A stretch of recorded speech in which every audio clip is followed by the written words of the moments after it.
자, 태자배는 자, 명령하라라는 뜻이라고 했어요. 그렇죠? 명령해라. 명령해라. 그러니까 이번 주간에 주님께서 우리에게 말씀하시는 명령이 있다라는 거예요. 그렇죠? 명령이 있다. 그 명령의 가장 핵심이 뭐라고 했습니까? 우리 화요일 날 배웠을 때 메노라에 불을 꺼뜨리지 마라라는 거죠. 여러분 안에 있는 그 성령 하나님의 그 기름 부으심과 그 불을 꺼뜨려서는 안 된다는 거예요. 기름을 항상 준비해야 된다. 그래서 마지막 때에 그 그리스도와 함께 혼인하는 신부들은 그 불을 끝까지 지켜서 기름을 준비해서 불을 끝까지 지킨 신부들이 그리스도와 함께 혼인하고 그의 나라에 들어간다라는 거예요. 그러니까 여러분 기름을 준비하는 목적이 중요하다는 거예요. 기름을 준비하는 게 중요한 것이 아니라 기름을 준비해서 불을 밝혀놓고 있어야 된다라는 거예요. 그럼 기름을 준비한다라는 것은 우리가 우리의 삶을 통해서 신앙의 고백을 만들어내고 또 성령 하나님께서 우리 가운데 기름 부어주시는 것들을 상징합니다. 그렇죠? 근데 그 불을 밝힌다는 것은 무엇을 말하냐면은 주의 말씀이 내 발의 길이요 내 길의 빛이라 그랬어요. 그렇죠? 내 발의 불이요 내 등불이라고 그랬어요. 그러니까 결국에는 말씀의 이 불을 꺼뜨리지 않는 것이라는 거예요. 우리가 신앙생활 하다 보면 가장 먼저 처음에 신앙생활 할 때 경험하는 게 뭐냐? 체험이에요. 신앙은 거의 대부분 체험으로 먼저 옵니다. 하나님을 체험하고 경험하게 될 때에 하나님이 살아계시는구나. 그래서 우리 전 세계에서 제일 큰 교회가 이제 순복음 교회고 우리나라에서도 각 지역마다 큰 교회들이 순복음 교회들이 많아요. 순복음 교회 사람들이 많이 몰리는 이유가 뭘까요? 이게 단순합니다. 우리 교회는 왜 이렇게 안 보이죠? 우리 교회도 순복음 교회인데 아무튼 아니 그냥 갑자기 얘기하다가 생각나가지고 순복음 교회 사람들이 많이 모이는 이유는 되게 하나예요. 그게 뭐냐면 자꾸 하나님을 경험케 하는 그 예배들이 많아요. 일단 순복음 교회 기도하기 전에 뭐 하고 시작합니까? 주여 삼창하고 시작하죠. 방언 안 받으면 집분도 못 받고 교사도 못 해요. 방언을 일단 무조건 받아야 돼. 그래서 막 빠르면 초등학교 때부터 조기 교육으로 이제 방언을 이제 교육을 시키잖아요, 그죠? 그러니까 제2 외국어로 방언부터 터트리는 데가 순복음 교회예요. 그러니까 뭔가 하나님이 부어지는 걸 경험하고 체험하니까 뭘 알냐면은 머리에 뭔가 지식적인 거는 없는데 아는 건 있어. 뭐냐? 하나님 살아계시다. 그러니까 믿음이 견고해지고 하나님 살아계신 경험하니까 교회로 사람들이 막 이렇게 모이기 시작하는 거예요. 근데 이래 모이고 이제 성령의 기름 부음을 받으면 기름은 잔뜩 준비가 되는데 이게 요즘에 순복음 교회가 조금씩 퇴보하는 부분들이 있잖아요. 우리가 사실 교단 상황도 그렇고 한국 교회 상황도 냉철하게 봐야 되는데 교회가 점점 이제 정체되어져 가고 정체가 아니라 이제 사실 이제 그 감소되어 가죠. 성장이 아니면 감소인데 감소되어 가고 특히 이제 뭐 세계에서 제일 큰 교회가 여의도 순복음 교회였는데 빼앗기고 막 그런 일들이 일어났잖아요, 그렇죠? 지금 세계에서 제일 큰 교회가 콜롬비아에 있거든요. 거기는 출석 성도가 40만 50만인데 여의도 순복음 교회 출석 성도가 10만 뭐 20만 이렇게 한대요. 그러니까 뭐 엄밀하게 따지면은 이제 그 전 세계를 호령했던 한국 교회인데, 그죠? 각 교단별로 제일 큰 교회를 가졌던 엄청난 파워 있고. 그런데 이 교회가 어느 날 갑자기 이렇게 점점 감소하고 추락한 이유가 뭐냐? 기름은 많은데 이 기름을 쓰지를 않는다는 거예요. 기름을 많이 준비했는데 이 기름을 가지고 뭘로 가요? 어디로 가야 돼요? 말씀으로 가야 된다는 거예요. 기름을 잔뜩 가지고 이제 말씀의 등불을 비추어서 예수께서 오시는 그날까지 이 등불을 딱 들고 내 믿음과 내 신앙을 지켜가고 신부의 정체성을 가지고 신랑이 오실 길을 예비해야 되는데 기름을 막 갖는 데는 엄청난 그 욕심이 있어요. 한국 교회 성도들 신앙에 대한 욕심이 되게 많잖아요. 기름에 대한 욕심이 참 많아요. 막 기름을 더 달라 그래요. 그런데 정작 불을 비추진 않는다. 기름이 많아지니까 우리 삶 가운데 영과 혼과 육에 많은 것이 부어지고 기름이 많이 부어지니까 뭐 실질적으로 육적인 축복도 많이 나타나긴 했어요. 근데 실질적으로 이것들을 우리가 삶 가운데 말씀으로 비추고 풀어내는 삶이 그동안 부족했다. 그래서 오늘날 다시 한국 교회는 계속 조명되는 게 뭐냐면은 말씀의 회복으로 넘어가야 된다. 성령의 기름 부으심의 회복, 말씀의 회복, 그다음에 말씀의 회복 다음에 뭐가 나와야 돼요? 삶에 대한 회복들. 근데 이 삼박자가 딱 맞아야 돼요. 말씀이 회복되려면요 기름 부음이 필요해요. 삶이 회복되려면 말씀이 필요해요. 그렇죠? 그럼 궁극적으로 우리가 나아가야 될 삶의 그리스도의 향기가 회복되어지는 건데 그러려면은 기름 부음과 말씀이 회복이 돼야 된다는 거예요. 그래서 하나님께서 우리에게 계속 요구하시는 게 뭐냐면 너희는 내가 다시 오는 그날까지 이 메노라 네 안에 내가 준 그 불을 지켜라. 제사장을 하나님께서 세우셨습니다. 이번 주간에 또 제사장을 세우시는데, 제사장이 해야 되는 가장 중요한 사명 중에 하나가 뭡니까? 메노라의 불을 꺼뜨리지 않는 것이고 제단의 불을 꺼뜨리지 않는 거. 그러니까 제사장은요, 뭐 하는 사람이냐? 불을 지키는 사람. 따라해, 불을 지키는 사람이다. 그러니까 여러분, 제사장은요, 불을 지켜야 돼요. 예. 누가 제사장이죠? 교회에서? 그렇죠. 여러분 모두가 제사장입니다. 할렐루야. 예. 우리 모두를 주님께서 왕국의 제사장으로 삼으셨어요. 때문에 우리는 그 불, 내게 주신 하나님의 불, 이 하나님의 불이 꺼지지 않아야 된다는 거. 하나님의 불. 다른 불이 와서는 안 된다는 거예요. 다른 불이 와서는 안 된다. 그래서 하나님께서 이 하나님의 불을 지키기 위해서 제사장을 세우시는 과정을 제사장 위임식이라고 하는 거예요. 그래서 이번 주간에는 불을 꺼뜨리지 마라. 이 불을 지키는 사람이 필요한 거예요. 제사장이 필요한 거예요. 그래서 제사장을 주님이 예비하시는 거예요. 그래서 가장 먼저 하시는 게 뭐냐면 제사장의 예복을 준비하게끔 하신다는 거죠. 자, 제사장은 뭘까요? 제사장은 하나님의 백성이 올라갈 수 있는 가장 높은 단계라고 볼 수 있어요. 이게 이제 우리가 올라갈 수 있는 가장 높은 차원에, 그러니까 우리의 비전이 되는 거죠. 제사장은 여러분의 비전이 되셔야 됩니다. 하나님 여러분 제사장으로 부르셨지만 제사장처럼 안 살고 있는 분들이 너무 많다라는 거예요. 제사장처럼 살려면 어떻게 됩니까? 제사장의 모든 것은 다 거룩함으로 구별되어 있어요. 그죠? 심지어 자기 자신도 거룩해요. 그래서 제사장은 반드시 거룩해야 된다. 거룩함이 있어야 된다. 거룩함. 거룩함을 히브리어로 뭐라 그럽니까? 카도시라고. 카도시. 카도시는 뭘 말하죠? 분리되는 것을 말하는 거예요. 그럼 제사장이 거룩하다는 것은, 제사장은 뭐 하냐면은 세상과 그다음에 욕심과 죄로부터 분리된 사람이다라는 거죠. 분리된 사람이다. 여러분 거룩하기를 원합니다. 그다음에 이제 제사장은 뭐 하는 사람이냐? 섬기는 사람이다. 섬김이 있다. 제사장은 자기를 위해 살지 않습니다. 그래서 레위 지파와 제사장은 뭐가 없어요? 기업이 없다라는 거예요. 레위 지파랑 제사장이 기업이 없다는 것은 뭘 말하냐면요, 직업이 없다라는 거예요. 잡이 없다라는 거죠. 잡이 없다. 다른 지파들은 다 잡이 있어요. 그러니까 여러분, 그러니까 잘 생각해야 돼요. 우리 교회는 레위인 사역과 여러 가지 기도의 집 사역과 뭐 이런 걸 하다 보니까 이제 세상 즐거움과 욕심을 많이 버려라 이런 소리 많이 하잖아요, 그죠? 근데 우리가 생각해야 될 것은 뭐냐면은, 그렇다면 나는 레위인의 부르심이 있는가, 아니면 12지파의 부르심이 있는가를 생각해야 돼요. 여러분, 우리 모두가 레위인의 부르심이 있지는 않아요. 여러분 모두가 교회에서 여기는 좀 이제 레위인들이 좀 많은 것 같은데, 예를 들어서 모든 교회 성도들이 다 레위인이 될 수는 없다라는 거죠. 그렇죠? 여러분 모두가 만약에 직장을 다 때려치고 교회에 와서 하루 종일 교회에서 교회 일을 한다면은 교회는 아마 한 달도 못 가서 망하게 될 것입니다. 몇 달 못 버틸 거예요. 왜? 레위인이 맞아. 레위인이 레위인 뭐 먹고 살아야 돼요? 12지파의 11조 먹고 살아요. 이거 기억해야 돼요. 레위인이 먹고 사는 건 뭐냐? 12지파의 11조예요. 그럼 12지파가 잘 돌아가서 12지파의 11조가 잘 걷어져야 레위인도 먹고 살면서 하나님 열심히 섬길 수 있다는 거예요. 13지파 가운데 레위인은 그 한 지파밖에 없어요. 나머지 12지파는 뭐예요? 나가서 열심히 세상 가운데서 헌신하고 돈을 벌고 잡을 갖는 거죠. 그죠? 그러니까 여러분 모두가 다 레위인이 될 필요는 없어요. 여러분 모두가 다 하나님의 레위인으로 부르시지는 않으실 거예요. 그래서 나는 생각해야 돼요. 생각이 아니라 기도해야 돼요. 하나님 나를 12지파로 부르셨습니까? 아니면 레위인으로 부르셨습니까? 만약에 하나님께서 12지파로 부르셨다면 여러분이 아무리 하나님의 일을 섬기고 싶어도 세상에 나가서 하나님을 섬겨야 돼요.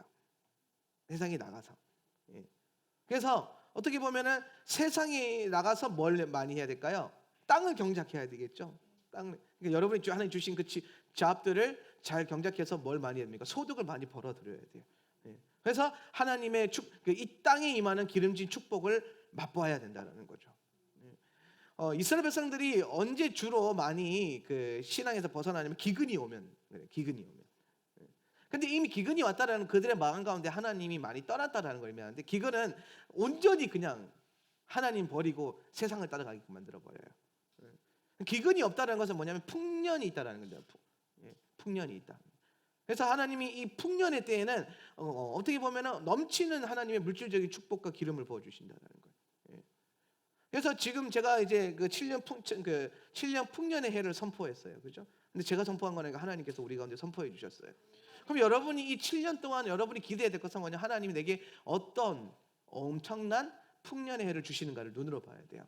예. 그래서 요 하나님이 선포하셨기 때문에 요 해는 여러분이 물질적인 축복을 구하면서 여러분 안에 있는 빛이 탕감이 되어지고 여러분의 삶의 질이 좋아지고 그 풍요로워지기를 축복합니다. 예. 왜냐하면 그 하나님께서 말씀하셨기 때문이에요. 그죠? 그러니까 12지파들. 근데 그 가운데서도 레위인들은요 그거 못해요. 만약에 여러분이 레위인의 부르심이 있다면 여러분이 아무리 좋은 직장에 다니고 있어도 그거 때려치고 레위인으로 들어와야 돼요. 이해가 되세요? 예. 그러니까 이건 하나님의 주권에 의한 선택이지 하나님의 부르심의 문제인 거지 내가 하고 싶고 하기 싫고의 문제는 아니에요. 레위 지파라고 땅 받기 싫었겠습니까? 누가 제주도를 땅을요 12동아가리 농갈라가지고 여러분한테 주는데 형제들한테 나눠줘요 아버지가. 근데 한 애만 안 주는 거야.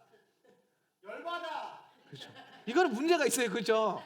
레위 땅을 다 이제 나눠주는데 13형제 중에 한 형제한테는 땅을 안 주는 거예요. 그랬더니 하나님이 뭐라고 하냐면은 내가 너의 기업이 되어주겠다. 이게 지금이야 예배 자리니까 아멘이 나오는데 이게 실제적으로 여러분 삶으로 한번 들어가 보세요.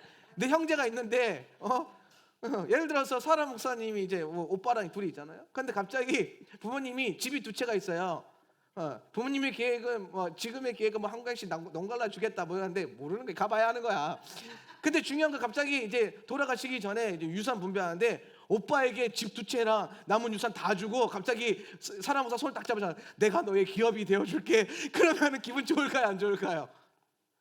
애매하죠, 그죠? 여러분 이 말씀이 은혜로 다가올 때만 실제로 다가올 때 이렇게 큰 차이가 있다라는 거예요. 예. 엄청 막 섭섭하고 그럴 거 아니에요. 예. 근데 레위 지파는 하나님의 그 부르심을 받았을 때 아마도 하나님의 영광이 지금 가득해 있잖아요. 막 이미 분위기가 영적으로 충만해.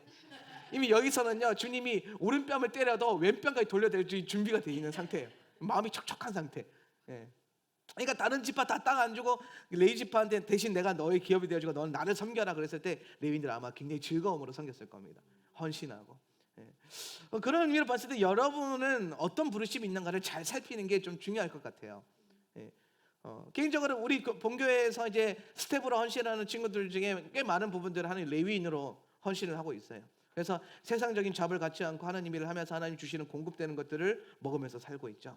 그러면서 동시에 하나님을 알릴 수 있는 사업장을 열어서 근데 그걸로 돈을 버는 게 목적이 아니라 하나님을 섬기는 것에 목적을 두고 이제 시작해보고 있어요. 이거 굉장히 사실은 좋은 거고 좋은 고무적인 것 같아요. 네. 그래서 결국에는 이 레위인과 제사장은 어떻게 선별되냐면 하나님의 주권에 의해서 선택되어지는 것이다라는 거예요. 내가 하고 싶다고 하는 것도 아니고 내가 하기 싫다고 안 하는 것도 안 된다라는 거죠.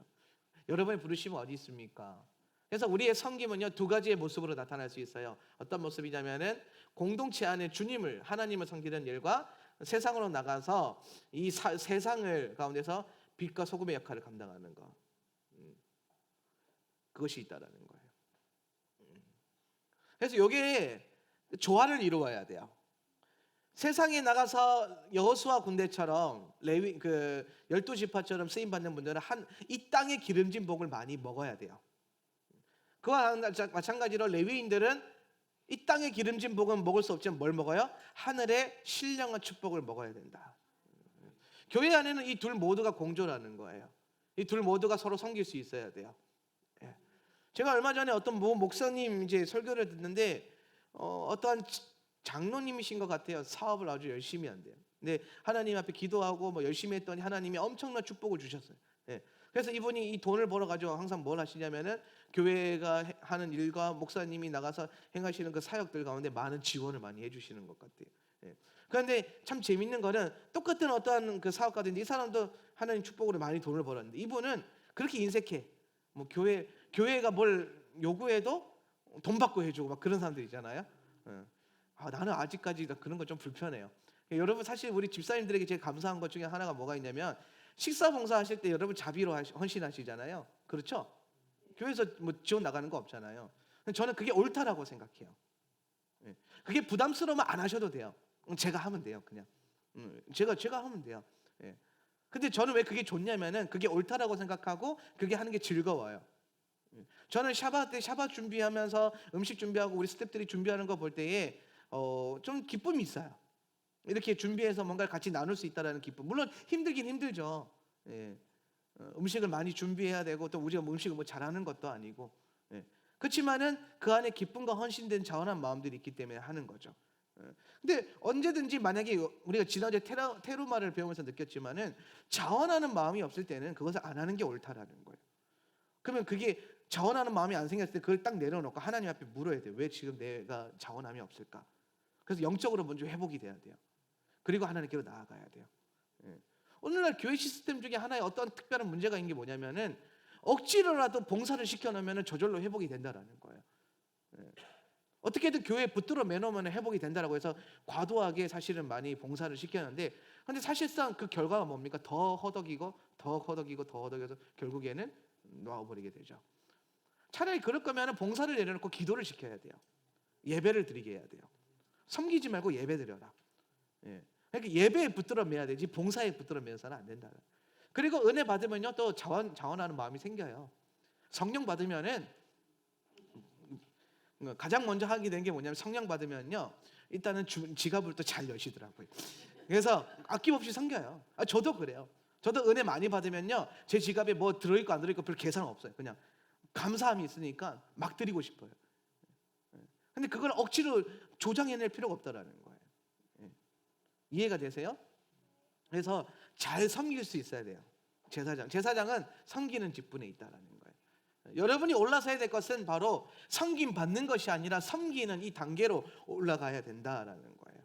여러분은 섬기는 자입니까? 아니면은 섬김 받으려고 하는 자입니까? 여러분은 교회에 왔을 때 누가 나에게 뭔가를 해주는 게 좋습니까? 여러분이 뭔가를 하는 게 베푸는 게 좋습니까? 베푸는 게 좋다면 여러분은 제사장이에요. 그럼 축복합니다. 그냥 나는 반반이다. 그러면 양념반 후라이드 반도 좀 더 비싼 거 아시죠? 그런 분들은 더 많이 투자하셔가지고 더 높이 올라서시길 바랍니다. 근데 나는 여전히 받는 게 좋다. 그럼 받으면서 사시면 됩니다. 언젠가 하나님 은혜가 부어지면은 헌신하게 돼 있어요. 뭐 내가 나도 이렇게 해야 되는데 뭐 영적인 부담감 그런 거 가질 필요 없어요. 하나님에 대한 부담감이 있어야 돼요. 그럼 하나님이 부어지면 나머지는 저절로 풀어져요. 우리 삶에 제가 지난주 주일날 설교할 때 그 얘기했잖아요. 우리 삶에 문제가 있고 어려움이 있고 모든 그 삶의 문제와 괴로움의 하나는 예수가 없기 때문이에요. 그럼 내 삶의 모든 문제의 답은 뭐다? 예수다라는 거예요. 그럼 우리는 자꾸 예수를 바라볼 수 있어야 돼요. 예수가 내 안에 바르게 서면은 나머지는 저절로 해결되는 것 같아요. 그렇게 한번 살아보세요. 예수님을 내게 더 보여주십시오. 예수님 따라가는 교회, 예수님 따라가는 삶, 예수님을 닮아가는 삶. 근데 그게 다 부족하죠. 그게 잘 안 돼요. 그만큼 어려운 거죠. 예수님 따라가는 게 쉬우면 다 제자하죠. 그런데 힘들고 어렵지만은 훈련을 통해서 점점 잘하는 거예요. 사라 목사는 저는 자주 하는 얘기가 뭐냐면 나이 많이 먹는다고 잘하는 거 아닌 것 같아요. 저도 이제 제가 사역을 21살 때 시작했잖아요. 그러면은 제가 한 30살 되면 나이가 굉장히 많은 사역자인 줄 될 것만 같았어요. 그래서 빨리 10년 지나서 30대만 되면은 내가 나이가 좀 있는 사역자가 되겠지. 근데 지금 제가 35이거든요. 근데 여전히 저는 어딜 가나 막내고 어딜 가나 하여튼 뭐 아들뻘이고 막 그래요. 저희가 이번에 정기 집회 섬기는 그 와을교회 목사님 있잖아요. 임종희 목사님. 이번에 리더십 모임 한다고 제가 거기 리더십이니까 가서 회의하는데 어떻게 하다 보니까 이제 생일에 막 이제 나이 호구 조사가 나온 거예요. 근데 임종희 목사님이 그 연세가 58년 개띠라는 거예요. 저희 아버지가 58년 개띠거든요. 그러니까 어딜 가나 그런 상황이 내가 35이나 먹었는데도 그런 거예요. 그러니까 야 이거는 좀 근데 제가 그냥 그게 문제가 아니라 내가 35을 지금 먹었는데 21살 이전에 그 사역했을 때 그때와 영적인 상태를 쭉 비교해 봤을 때 나이가 어떻게 보면 꽤 많이 먹은 거잖아요. 14년, 15년이 더 흘러온 건데 그런데도 그 세월이 흘렀다고 해서 내 안에 영성이 막 성장한 건 아니더라라는 거예요. 그리고 자세히 들여다보니까 내가 언제 성장했냐 했을 때 고난이 오고 핍박이 오고 환난이 왔을 때 하나님 훈련거리를 주셨을 때 그때 훈련을 통과하니까 성장해요. 우리 스태프들 보면은 다 젊잖아요. 애들이 보면 다 23, 24, 뭐 이런 20대 초중반이에요. 근데 얘네가 다른 교회 애들 30대 초중반 애들보다 나아요. 30대 초중반 애들 청년들보다 훨씬 더 성숙되어 있어요. 왜 그런지 아세요? 훈련이 빡세게 돼 있잖아요. 예. 이 교회에는 항상 험난한 파도가 있죠. 예. 목사님이 불꽃 같은 눈동자로 지켜보시고, 심지어 스태프들 책상 앞에 제 사진이 있는 거 아세요? 제 사진이 이렇게 세워져 있어요. 현지 책상인가? 그래서 내가 너 지켜보고 있다, 뭐 이런 뜻이에요. 그러니까 내가 없어도 목사님이 있는 것처럼. 그런 훈련의 과정을 지나가면은 나이가 어려도 성장해요. 그래서 훈련이 중요한 거예요. 여러분이 그리스도를 더 닮기를 원하시면은 그리스도께서 행하셨던 훈련을 행하셔야 돼요. 철저하게 아버지의 뜻을 따라가는 거. 내 생각과 내 욕심과 내 것들을 내려놓고 아버지의 것들을 자꾸 받아들이는 것.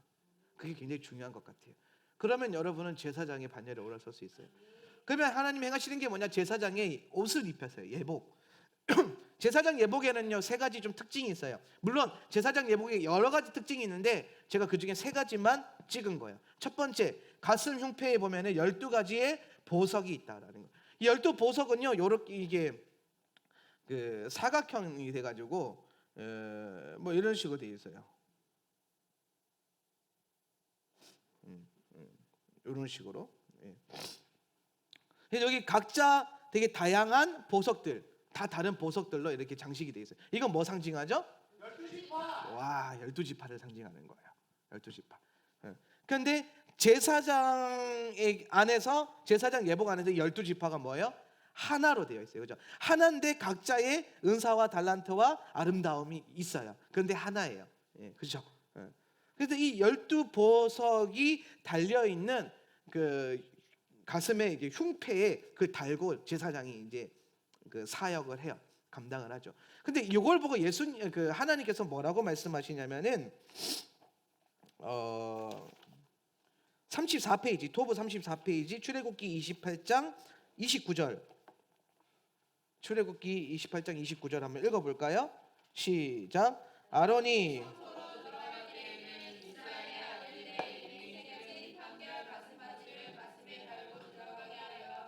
이것을 보고 나 주가 언제나 이스라엘을 기억하게 하라.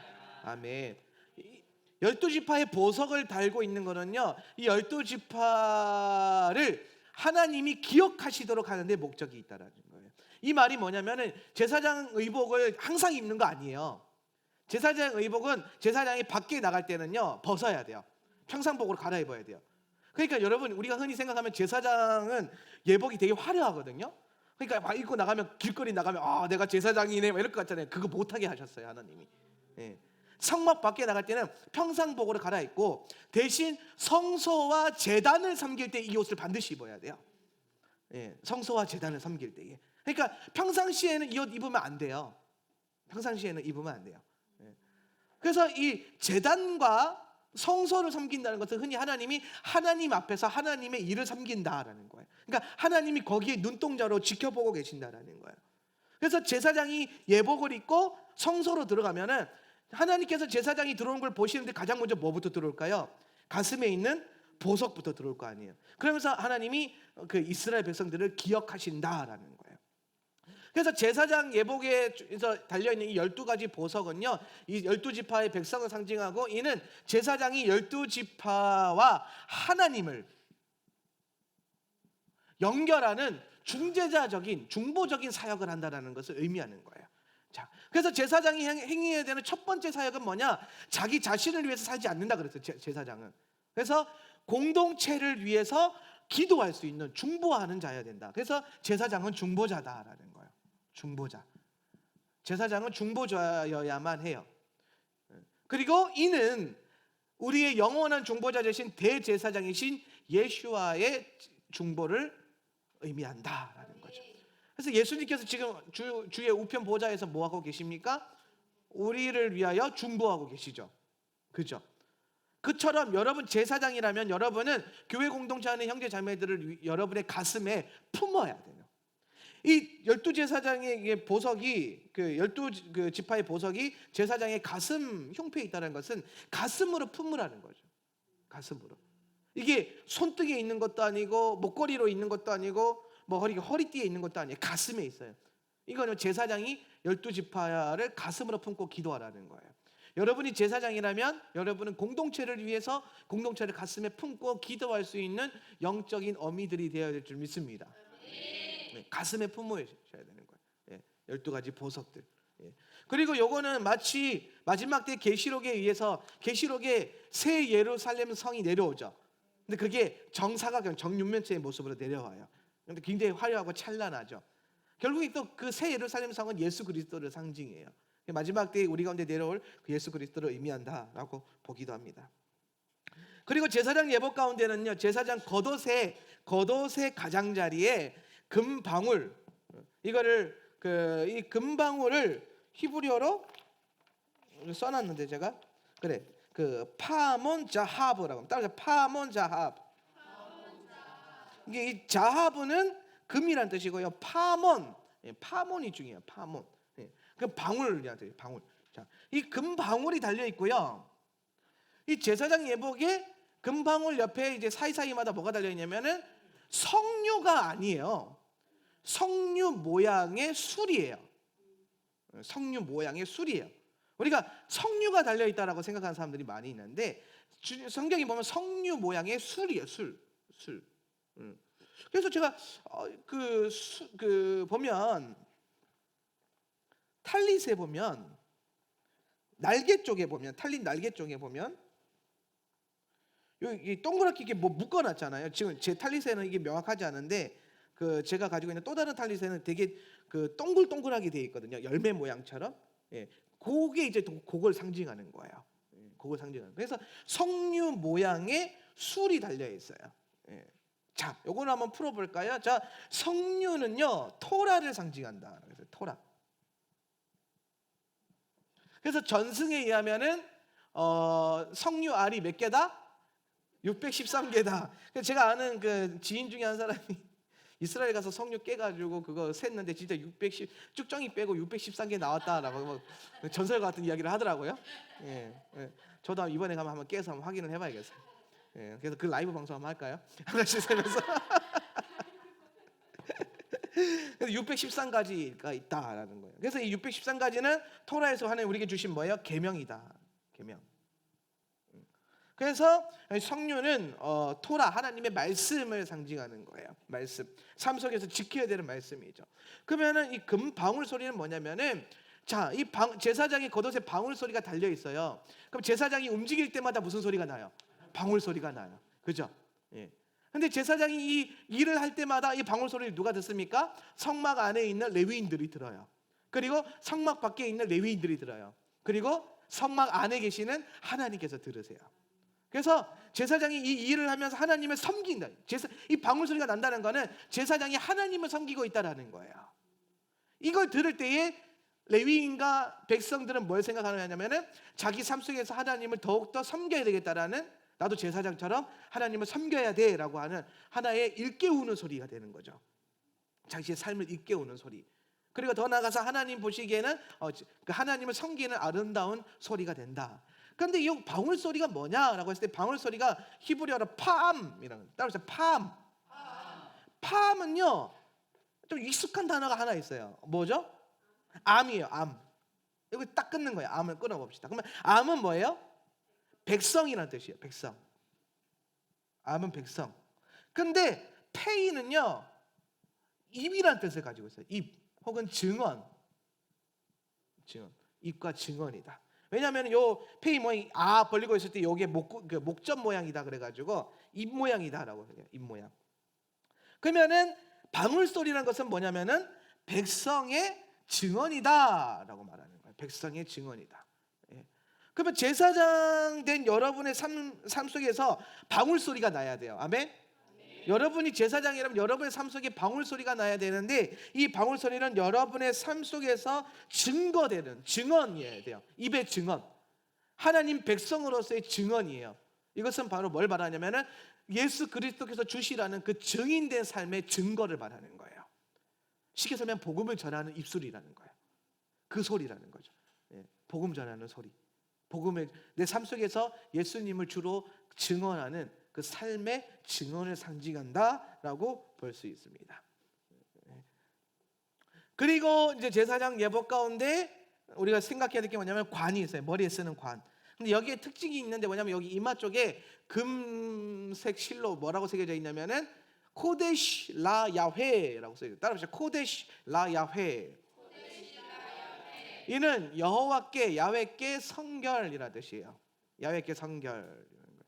야훼께 성결이라고 써 있는, 그러니까 성결이라고 써 있는 이 관을 쓰고 다닐 때 제사장들을 보면 사람들이 뭐, 아, 내가 성결하게 살아야겠다, 성결하게 살아야겠다, 이렇게 생각하는 거예요.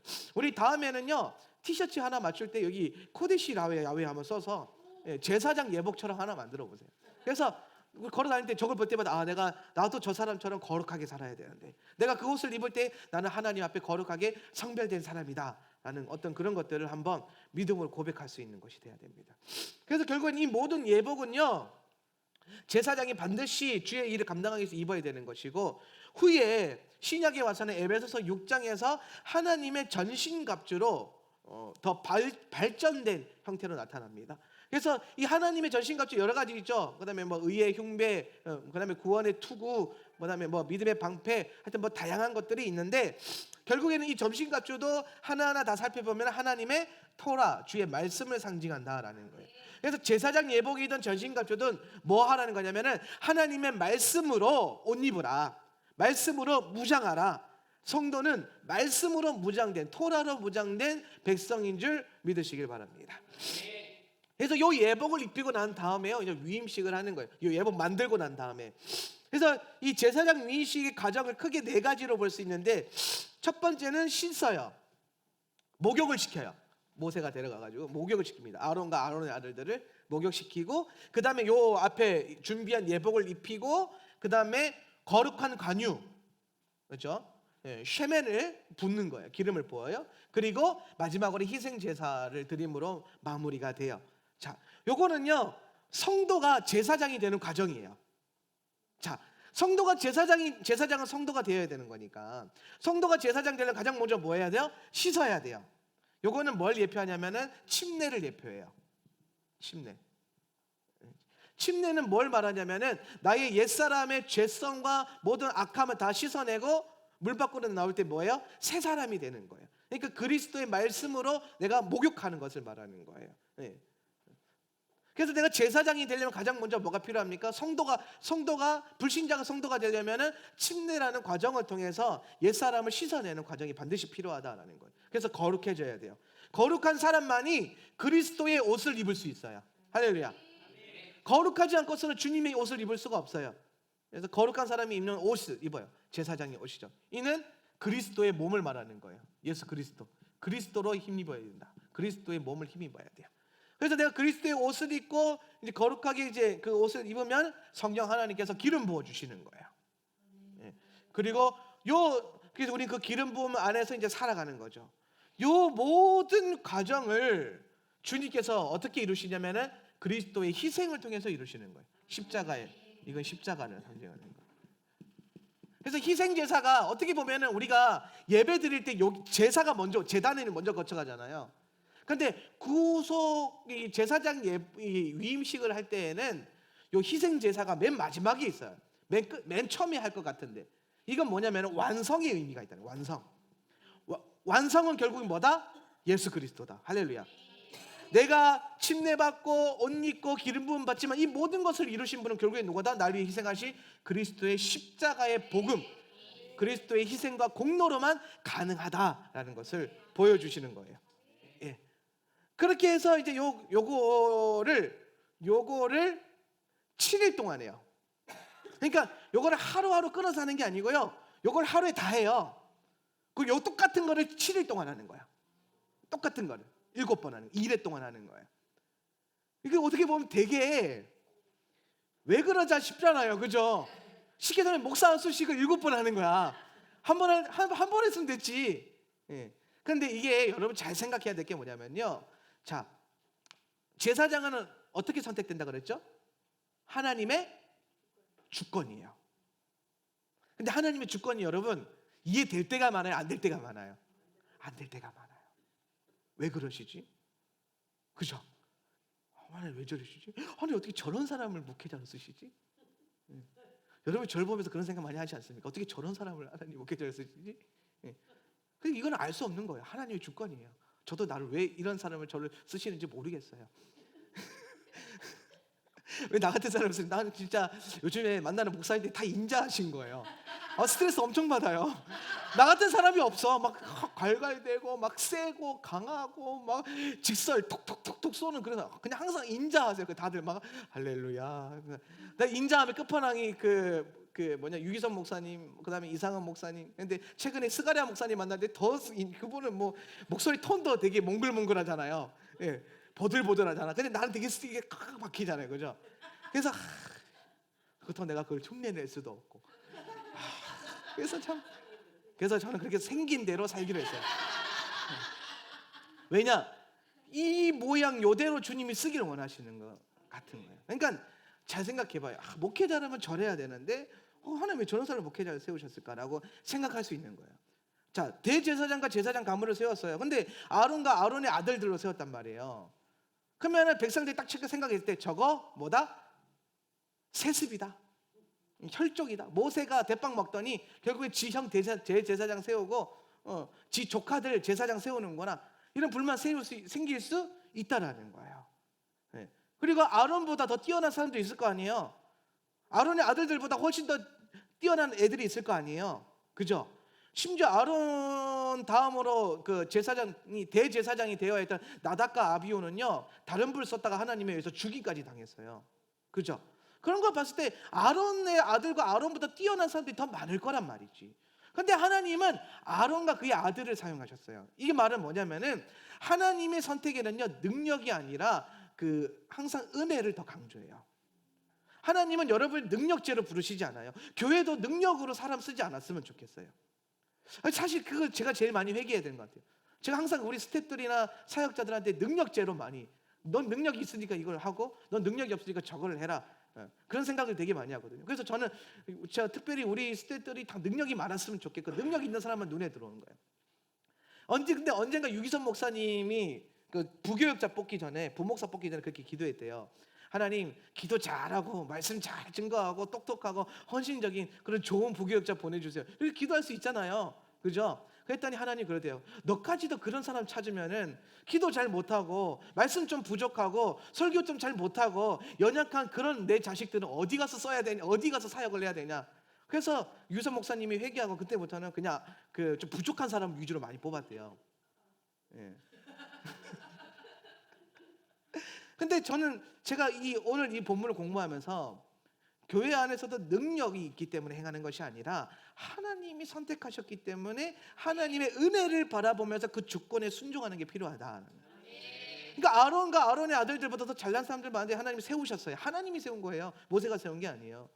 그런데 백성들이 제사장 인식 딱 했는데 용납이 안 되는 거예요. 딱 이런 주머니 딱 손 꼽고 오긴 왔는데 제사장 인식 보고는 있는데 썩 마음에 안 드는 거예요, 그죠? 근데 이거를 하루 하고 지났으면요, 마음의 불만과 막 이게 막 계속 터질 거 아니에요. 왜 아론이어야 돼? 왜 쟤네여야 돼? 나답과 아비오 막 문제가 많던데 막 소문이야. 근데 그 다음날 또 모이는 거야, 하나님이. 똑같은 거 또 해요. 그거를요 계속 반복하는데 며칠 반복하면 7번 반복해요. 그리고 딱 스톱시켜요. 반복되는 과정 가운데서 이제 인식이 되는 거예요. 제사장이다, 제사장이다, 제사장이다, 제사장이다, 제사장이다, 제사장이다, 제사장이다. 근데 딱 끝나고 보니까 이게 몇 번이었어요? 7번이에요. 7번은 고대 근동 사회에서 하나님의 신성과 완전함을 의미하는 거예요. 이 말인 즉슨 내가 기름 부어 세운 나의 완전한 제사장이다, 온전한 제사장이다, 내 주권으로 세운 제사장이라는 거죠. 그래서 그걸 7번 반복하는 거예요. 그래서 하나님의 주권을 강조하고 하나님께서 온전히 기름 부어 세운 사람이다라는 것을 말하는 거죠. 자, 그리고 이걸 7번 할 때 특별히 희생 제사라고 하는 이 제사는요, 총 한 제사만 드리는 게 아니라 3번의 제사를 드려요. 첫 번째는 수소를 잡아가지고 속죄제를 드리고, 두 번째는 수양 2마리를 가지고 번제를 드려요, 그죠? 그리고 빵 3개, 빵 시리즈 3개, 뭐 누룩 없는 빵, 기름 바른 빵, 그 다음에 전병 이거 가지고 와가지고 요제로 또 드려요, 그죠? 예. 자, 요거 뭐 상징하는지 봅시다. 자, 제사장이 되기 위해서 세 가지의 제사를 거쳐야 돼요. 첫째, 속죄제. 속죄제는 뭘 상징하는 거예요? 죄를 속하는 거예요. 그죠? 죄를 씻어내는 거예요. 그러니까 하나님의 제사장은 거룩해야 돼요. 그렇기 때문에 그 피로 말미암아 속죄가 일어나야 되는데, 그런데 요때 쓰는 제사의 제물이 수소예요. 수소.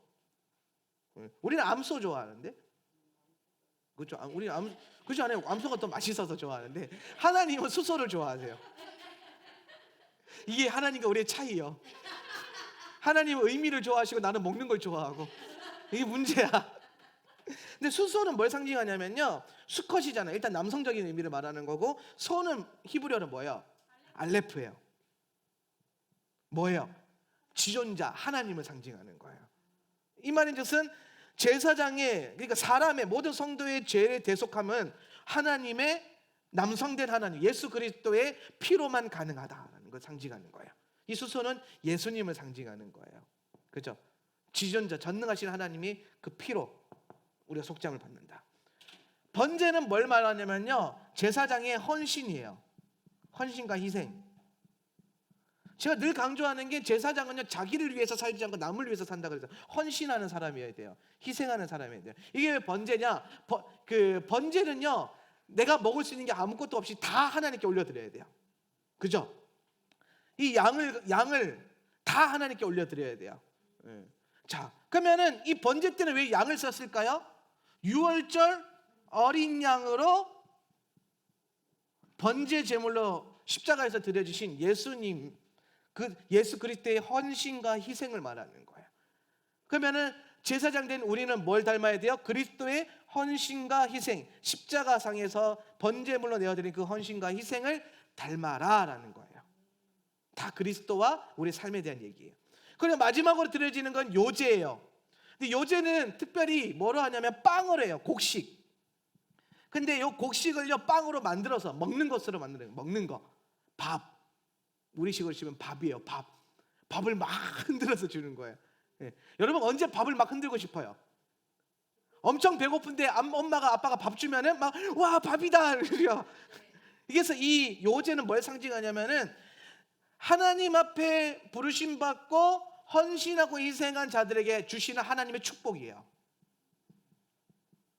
그 축복으로부터 오는 기쁨. 곡식으로 온다. 곡식은 복이잖아요. 곡식은 빵은 말씀을 상징하죠. 말씀은 영적인 신령한 복이고, 입으로 들어오는 빵은 뭐예요? 육신의 복이잖아요. 그죠? 예. 그래서 이 빵은 하나님 앞에 헌신하고 희생한 자들에게 하나님이 축복을 주신다라는 거예요. 하나님 복을 주신다. 그리고 그것을 기뻐해라. 요제는 흔드는 거. 기뻐해라. 막 기뻐하는 거예요. 제사장은 그리스도의 십자가를 통과하여서 그분의 헌신과 희생을 닮아서 기쁨으로 나아가는 거다. 네. 기뻐하십니까? 그래서 제가 늘 말하는 게 뭐냐면, 기쁨이 없으면 하지 말라는 거예요. 제가 우리 전사님이나 사라 목사님한테 뭘 시킬 때가 있거든요. 특히 뭐 설교나 이런 거 한 달에 한 번씩 시키기 그래가지고 준비하고 있는데, 설교하세요 그랬을 때 표정이 제가 어떻게 그런 걸 해요? 그러면요, 하지 마. 내가 할게. 그러면요 정신 번뜩 나잖아요. 아니에요, 자원하는 내 마음으로 하겠습니다 막 그래요. 네, 이게 돼야 돼요. 뭘 시켰을 때 이러면요 또 나한테 그걸 시켜 그러면요 안 하는 게 나아요. 안 시켜요. 그냥. 근데 제가 항상 그래요. 기쁨이 없냐? 하지 마. 영지가 맨날 밥하거든요 교회에서. 근데 애가 좀 피곤해 보이면 내가 야 기쁨이 없으면 하지 마. 라일이가 맨날 디제이 하잖아요. 기쁨이 없으면요 하지 마. 기쁨이 있어야 돼요. 자원하는 마음으로. 할렐루야. 그래야 하나님의 복을 받아요.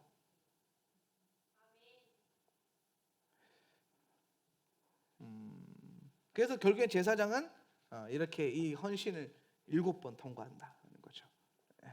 우리가 닮아가야 될 길이고 여러분이 경험하고 있는 길인 줄 믿습니다. 궁극적으로 제사장은 그리스도의 공동체를 섬기는 자다. 12지파를 가슴에 품고 그들을 위해서 기도하고 헌신하고 희생하는 그런 제사장 된 성도가 되시기를 주 예수 그리스도 이름으로 축원합니다.